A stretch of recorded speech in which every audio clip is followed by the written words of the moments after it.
Hello students, आज हम पढ़ेंगे chapter 3 citizenship. Okay, today we will learn this chapter citizenship. What is the citizenship and how can effected our life citizenship and is value of the citizenship and how are we get the citizenship. हम citizenship को कैसे पा सकते हैं and any country, किसी भी country में, and benefits of the citizenship whatever we learn about this chapter. Okay, so let's start this chapter. Now we will learn about the chapter. Okay, let's start citizenship. It was Sunday. Rajul and his family members were helping each other clean the house. You must also be helping your family members when there is work to be done. Sunday का आज it was Sunday था. राजुल और उसकी family के जो member थे एक दूसरे की हेल्प कर रहे थे हाउस को क्लीन करने में. You must also be helping your family members. तुम लोग भी क्या है, आप लोगों को भी हेल्प करना चाहिए अपने फैमिली मेम्बर्स की किसी भी काम को करने में. आफ्टर हैविंग हिज टी कुछ समय के बाद जब उसके दादाजी ने grandfather called Rajul and said. After जब उसके दादाजी जो थे राजुल के, वो चाय पी लेते हैं, उसके बाद राजुल को आवाज़ देते हैं और बुलाते हैं और कहते हैं उससे, a family is a social institution. Family क्या है, एक सामाजिक संस्था है. Which the child comes into contact with the first. परिवार जो है ऐसी सामाजिक संस्था है जिससे बच्चा सर्वप्रथम उससे कॉन्टैक्ट में आता है. The child learn about society for the very first time from the family. जो चाइल्ड होता है वो सोसाइटी के बारे में पहले कहाँ से सबको जानता है, अपनी फैमिली से ही उसको हर चीज़ के बारे में पता चलता है. Therefore a family is called the school of culture and personality development.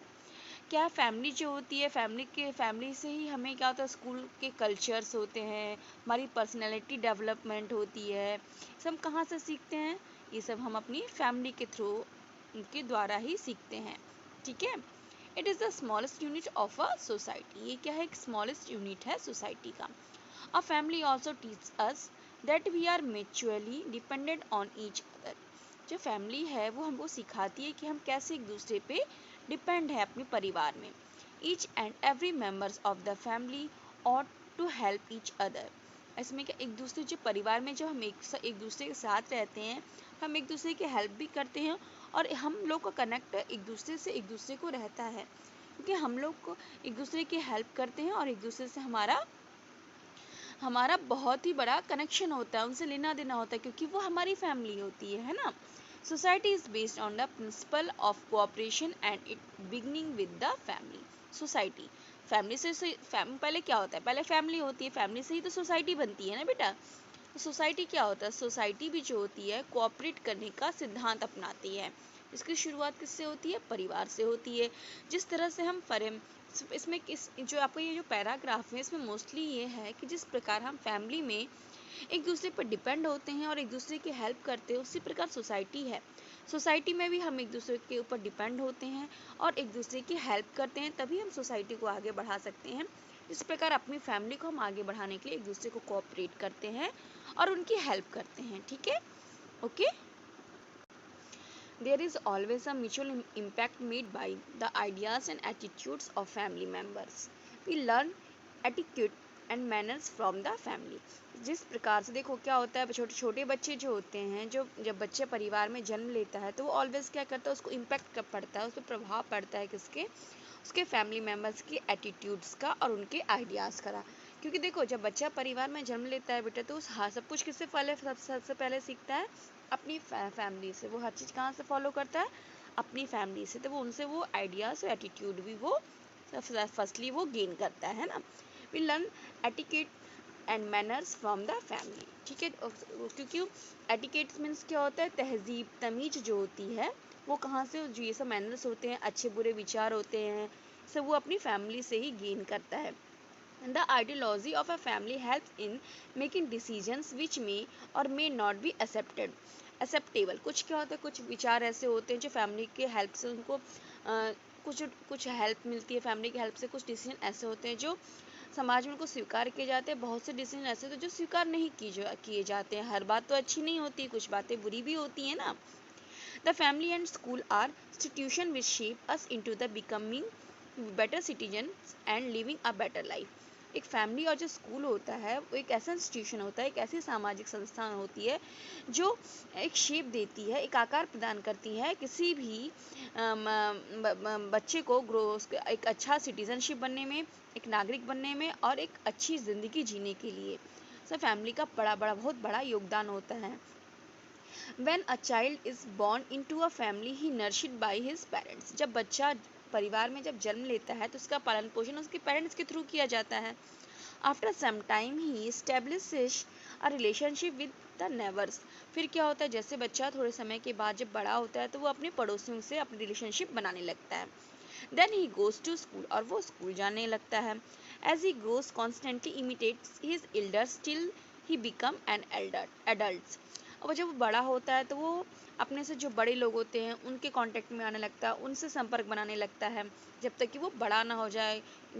और उन्हीं के आचार, जो उनसे जो बड़े लोग होते हैं ना, वो किस ढंग से खाते हैं, कैसे रहते हैं, क्या कहते हैं, क्या बोलते हैं, उनकी वो नकल करने लगता है जब तक वो बड़ा नहीं हो जाता। Meanwhile he comes into contact with many social institutions which help to mold and develop his personality. इस बीच में क्या होता है, जो बच्चा होता है बहुत सारे ऐसे सामाजिक संस्थाओं के कांटेक्ट में आता है जो कि उसकी हेल्प करते हैं उसको मोल्ड करने में और उसकी पर्सनैलिटी को डेवलप करने में।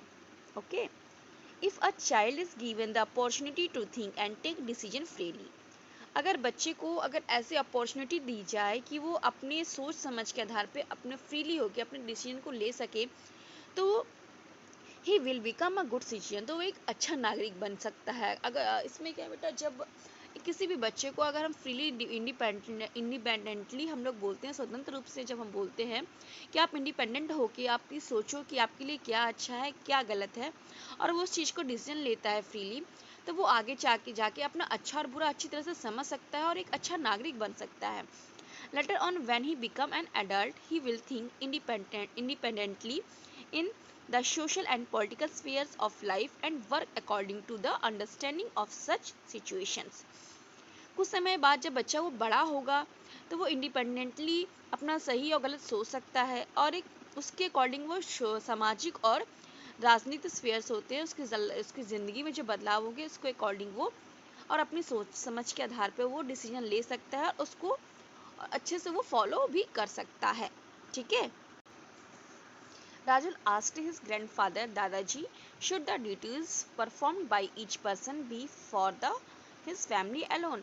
राजुल जो है अपने दादाजी से पूछता है कि दादाजी, क्या ड्यूटी सिर्फ परफॉर्म जो हम करते हैं, जो ड्यूटी हम निभाते हैं, वो क्या सिर्फ हमारे फैमिली के प्रति होती है, वो हमारी फैमिली केवल इसको कर सकती है? तो दादाजी बोलते हैं, नॉट एट ऑल, ऐसा नहीं है बेटा। You are born into our family and will remain a member of this family. तुम क्या हो, हमारी फैमिली में तुमने जन्म लिया है और तुम हमेशा हमारी फैमिली का एक हिस्सा रहोगे। It is the duty of your mother and father to nurse and protect you, इसलिए तुम्हारे माता पिता की जिम्मेदारी है कि तुम्हारा पालन पोषण करें और तुम्हें सुरक्षा प्रदान करें। सिमिलरली, इसी प्रकार your first duty is to respect your family, इसी प्रकार तुम्हारी क्या फर्स्ट ड्यूटी है, हमेशा अपनी फैमिली की रिस्पेक्ट करना। Follow the customs and tradition and observe all rules and regulation, और जो हमारे कस्टम्स हैं और ट्रेडिशंस हैं उसको ऑब्जर्व करना और उसके रूल रेगुलेशन को फॉलो करना। Along with being a member of a family, you are also a student of your school towards which you have duties to perform. अगर आप एक फैमिली के मेंबर हो तो आप एक स्कूल के भी क्या हो, वहाँ के भी मेंबर हो, स्कूल भी जाते हो तो आप वहाँ के मेंबर हुए ना, तो उसके लिए भी आपकी कुछ ड्यूटी होती है जिसको आपको परफॉर्म करना पड़ेगा। जैसे for example maintaining good relations with your co students and having a healthy attitude towards school are some of them. ठीक है, आपके उसके लिए आपको क्या करना पड़ेगा, जो आपके साथ स्टूडेंट्स हैं उनके साथ अच्छा रिलेशनशिप बना के रखना पड़ेगा, एक हेल्दी एटीट्यूड रखना पड़ेगा, ठीक है, उनके साथ कोऑपरेट करना पड़ेगा। Apart from this, a person who is born in India, अगर आप भारत का पार्ट हो, अगर आप एक पार्ट हो जो अगर आप भारत में जन्म लिए हो, तो इसके लिए भी आपकी कुछ ड्यूटीज़ है जो आपको परफॉर्म करनी पड़ेंगी, निभानी पड़ेंगी। ये आपकी duties has duties to perform towards his village, taluka, district, nation and the world as a citizen.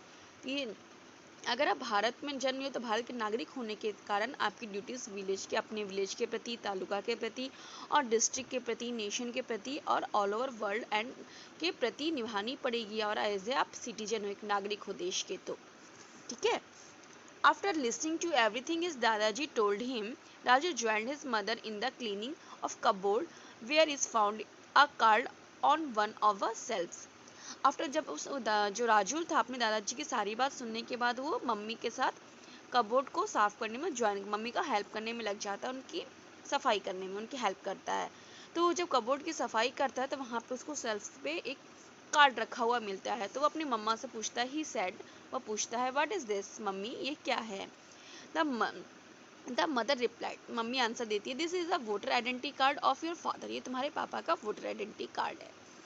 It has some information and his photograph on it, इस पे कुछ इंफॉर्मेशन और फोटोग्राफ भी है।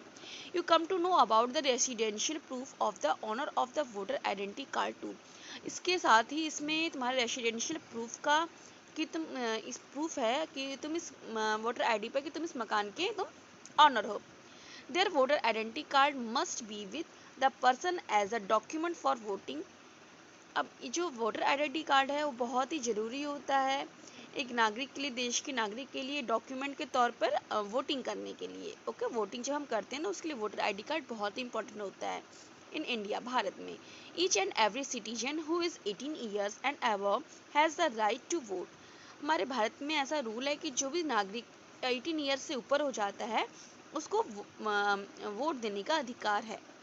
The voter identity card is an authentic document of the being a citizenship. जो voter identity card होता है ये मेन महत्वपूर्ण डॉक्यूमेंट होता है एक नागरिक के लिए, देश के नागरिक के लिए इसका बहुत बड़ा इंपॉर्टेंस होता है, वैल्यू होती है। देखिए आपको वोटर आईडी कार्ड, आप लोगों ने देखा है ना बेटा वोटर आईडी कार्ड, अगर नहीं देखा है तो पापा के वोटर आईडी कार्ड को मांग के देखना कि वो क्या होता है, उसमें क्या क्या प्रूफ्स होते हैं। Okay, after seeing the voter identity card, Rajul was curious to know about the meaning of the term citizen and citizenship. अब इसके बाद जब वो वोटर आइडेंटिटी कार्ड राजुल देखता है तो उसके मन में उत्सुकता जागृत होती है सिटीजन यानी कि नागरिक और नागरिकता की मीनिंग को जानने के लिए। He then asked his grandfather for an explanation of the scene. यही बात वो अपने दादाजी के पास जाके पूछता है। तो हिज दादाजी told him to details that the word citizen is frequently used in democracy and added that it is the often used in politics by the law, the constitution and the speeches of political leaders. He knew that Rajul would want to know more about the term citizens. यही बात जब वो दादाजी से पूछता है तो दादाजी उसको बताते हैं सिटीजन की फ्रिक्वेंटली किस में यूज़ किया जाता है। सिटीजन की जो मीनिंग वर्ड होता है ये मोस्टली यूज़ किया जाता है लोकतंत्र में, यूज़ किया जाता है, पॉलिटिक्स में यूज़ किया जाता है, बाय द लॉ में यूज़ किया जाता है, कॉन्स्टिट्यूशन में एंड और मोस्टली जो नेताओं के जो भाषण होते हैं ना उसमें यूज़ किया जाता है। He knew that Rajul would want to know more about the term citizen. अब दादाजी ये समझ चुके थे कि राजुल सिटीजनशिप के बारे में बहुत सारी चीज़ें जानना चाहता है। A person living in a village, city और a town is called a citizen but this meaning is limited. जो भी व्यक्ति जो गांव में रहे, शहर में या गांव शहर या कस्बे में रहता है वो सिटीजन ही कहलाता है, सिटीजन कहलाता है, मीन्स वो नागरिक ही कहलाता है देश का। पर इसकी जो मीनिंग है, जो इसका जो मतलब होता है बहुत ही सीमित है। Generally speaking, a person who legally belongs to a country and has right to protection of that country is a citizen of that country. Generally हम लोग ऐसा कह सकते हैं कि जो लीगली बिलोंग करता है अपनी कंट्री से और उसको कुछ अधिकार प्राप्त होते हैं उसकी सुरक्षा के लिए उस देश में, वो उस कंट्री का सिटीजन कहलाता है, वो उस कंट्री का नागरिक कहलाता है। An Indian citizen has a deep love for his country and takes pride in the fact that he is an Indian. कोई भी जो भारत का नागरिक जो होता है ना वो अपने देश से बहुत ही प्यार करता है और अपने आप को गर्व महसूस करता है कि वो भारतीय नागरिक है। He cooperates with other citizens and serve the nation and return the government gives him rights to enjoy. इसके लिए वो क्या करता है, कोऑपरेट करता है अदर सिटीजन्स से और अपने देश की सुरक्षा के लिए वो हर संभव प्रयास करता है। एंड इसके बदले जो गवर्नमेंट होती है उसको रिटर्न में ये कुछ अधिकार देती है उनके इंजॉयमेंट के लिए। The Indian government takes care of the life and the property of all non resident Indians always. जो भारतीय जो सरकार होती है वो जो एनआरआई होते हैं उनकी प्रॉपर्टी का और उनकी लाइफ के वो सुरक्षा प्रदान करती है, उनको उनको केयर करती है। An ideal citizen never causes harms to the country nation, जो एक आदर्श नागरिक जो होता है कभी भी अपने देश को नुकसान नहीं पहुंचा सकता है। Next topic is citizenship.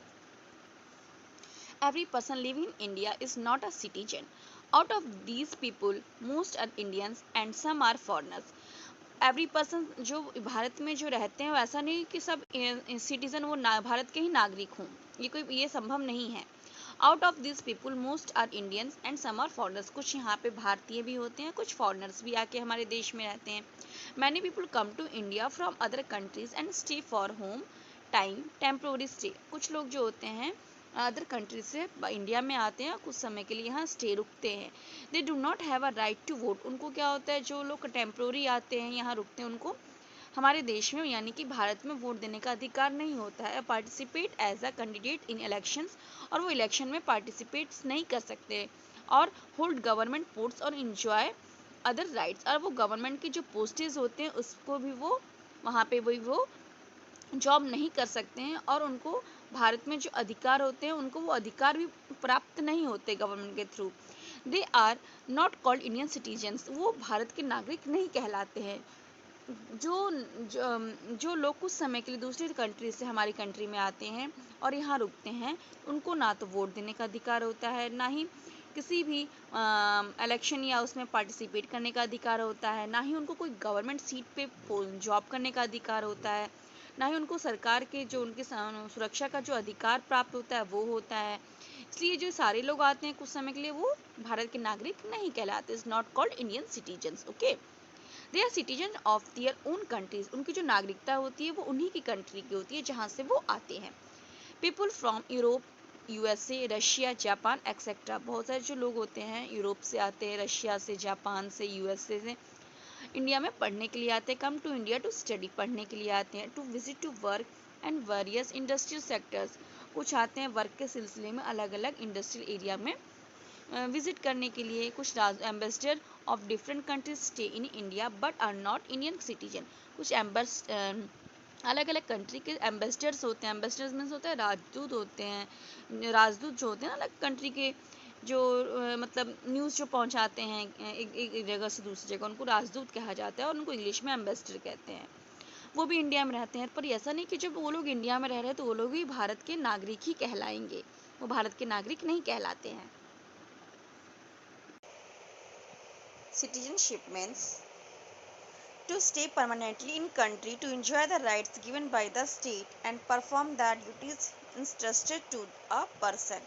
Citizenship means होता है एक परमानेंटली जो व्यक्ति, एक ऐसा नागरिक जो कि परमानेंटली कंट्री में रहता है और वहाँ के अधिकार को एंजॉय करता है, और जो उस कंट्री के प्रति उसकी जो ड्यूटीज़ होते हैं उसको ईमानदारी से निभाता है, अपनी ड्यूटीज़ को पूरा करता है।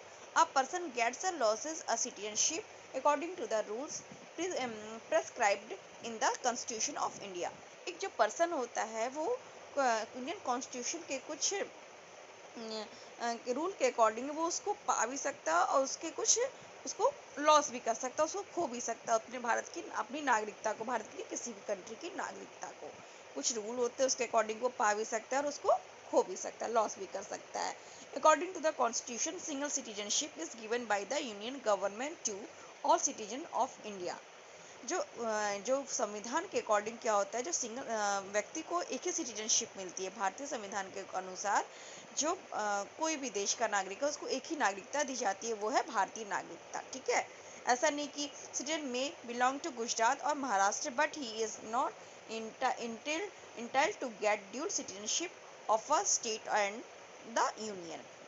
ऐसा नहीं है कि अगर कोई व्यक्ति जो है, कोई ऐसा पर्सन है जो बिलोंग करता हो गुजरात और महाराष्ट्र से, तो उसको अलग अलग महाराष्ट्र की अलग सिटीजनशिप और ऐसा और गुजरात की अलग सिटीजनशिप दी जाएगी, ऐसा कुछ नहीं होता है। उसको सिर्फ एक ही सिटीजनशिप मिलेगी, he gets only the citizenship and that he is citizenship of India. उसको केवल एक ही नागरिकता प्रदान की जाएगी, वो है भारत की नागरिकता, Indian citizenship. Okay, how to get an Indian citizenship. अब हमें कैसे हम भारतीय की नागरिकता को पा सकते हैं। There are 4 ways of getting an Indian citizenship. 4 तरीके हैं जिसके थ्रू हम भारत की नागरिकता को पा सकते हैं। First, by birth, by law, bye registration and by being the resident for the definite time period. जन्म के द्वारा, कानून के द्वारा या रजिस्ट्रेशन के द्वारा कुछ ऐसा कागजी कार्रवाई होती है, या फिर कुछ एक ऐसे टाइम लिमिटेड के द्वारा जो कि जिस कोई एक हर एक कंट्री में जाने कुछ एक टाइम लिमिटेड होता है, जिस उस टाइम लिमिट को पूरा करने के बाद हम किसी भी कंट्री की सिटीजनशिप को गेन कर सकते हैं। A person who is born in India gets Indian citizenship automatically. अगर कोई पर्सन इंडिया में जन्म लेता है उसको ऑटोमेटिकली ही इंडियन की भारतीय नागरिकता उसको मिल जाएगी, है ना। A child who is born in a foreign country but has Indian parents has the rights to Indian citizenship. अगर एक बच्चा जो है वो फॉरेन में जन्म लेता है परंतु जो उसके पेरेंट्स हैं वो इंडिया के हैं तो उसको भारत की नागरिकता लेने का पूरा अधिकार मिल जाएगा, ठीक है। For example, Shri Sheikh and his wife are both Indians and are staying in US. Nadeem, their son is born. Shri Sheikh registers the name of Nadeem in the office of the Indian ambassador. Thus, Nadeem gets the citizenship of 2 countries, US and India. However, when Nadeem becomes an adult, he has the citizenship of any one country of his choice. अब इसमें जो example दिया गया है, श्री शेख और उनकी जो wife हैं वो इंडिया में के हैं पर वो यूएस में रह रहे हैं। वहीं पे उनके बेटे का जन्म होता है जिसका नाम नदीम होता है। तो जो श्री शेख होते हैं वो नदीम का नाम ऑफिस में, यूएस के ऑफिस में जो एम्बेसडर ऑफिस है इंडिया का, उसमें वो रजिस्टर करवा देते हैं। इस प्रकार जो नदीम को होता है उसको सिटीजनशिप मिल जाती है 2 कंट्री की, यूएस और इंडिया की। However, when Nadeem becomes adult, और जब नदीम जब बड़ा होगा तो उसकी चॉइस पे डिपेंड होगा कि वो कहाँ की नागरिकता लेना चाहता है, भारत की या फिर यूएस की, ठीक है। Being born to India, parents is a very natural way acquiring Indian citizenship. अगर कोई बच्चा या कोई पेरेंट्स भारत का है तो उसको नेचुरली तौर पे उसको भारत की नागरिकता उसको मिल जाएगी। अगर उसके पेरेंट्स ना वहाँ के हैं, भारतीय हैं और उसका जन्म विदेश में वहाँ पर ऐसे, तो उसको उस बच्चे को ऑलरेडी वहाँ की नागरिकता मिल जाएगी, ठीक है। Even foreigners can acquire Indian citizenship by applying to the government of India after the very long stay. However, there are some conditions. But अगर कोई फॉरेनर है जो कि इंडिया की सिटीजनशिप लेना चाहता है, भारत का नागरिक बनना चाहता है, तो उसको गवर्नमेंट के कुछ रूल होते हैं उसको फॉलो करना पड़ेगा और गवर्नमेंट और वहाँ पे उसको एक लंबे टाइम के लिए स्टे करना पड़ेगा। इसके लिए कुछ कंडीशंस हैं। Firstly condition is to surrender the citizenship of the foreigner country at the time of application. जब वो एप्लीकेशन करेगा, एप्लीकेशन देगा गवर्नमेंट को कि उसको इंडिया की नागरिकता चाहिए, सिटीजनशिप चाहिए, तो उसी टाइम उसको जिस देश का वो नागरिक है उसकी नागरिकता को उसको सरेंडर करना पड़ेगा। He should be resident of India for more than 5 years. उसको इंडिया में कम से कम 5 साल तक रहना पड़ेगा पहले, तभी उसको इंडिया की सिटीजनशिप मिलेगी। The intention of the applicant must be one of the permanent residents. ठीक है, उसको ये कहना पड़ेगा वो परमानेंटली यहाँ का रेसिडेंस, यहाँ का नागरिक बनना चाहता है और यहीं रहना चाहता है। उसको ये इंटेंशन गवर्नमेंट के पास उसको ये लिख के भेजना पड़ेगा, उसको ये प्रस्तुत करना पड़ेगा कि उसका इंटेंशन ये है यहाँ की नागरिकता पाने का। However, he is a foreigner, marries an Indian citizen, she then becomes an Indian citizen. अगर कोई फॉरेनर शादी कर लेता है किसी भी इंडियन से तो उसको वहाँ की इंडियन सिटीजनशिप अपने आप ही मिल जाएगी। If an Indian citizen commits the serious crime of betrayal, then he loses the citizenship of India.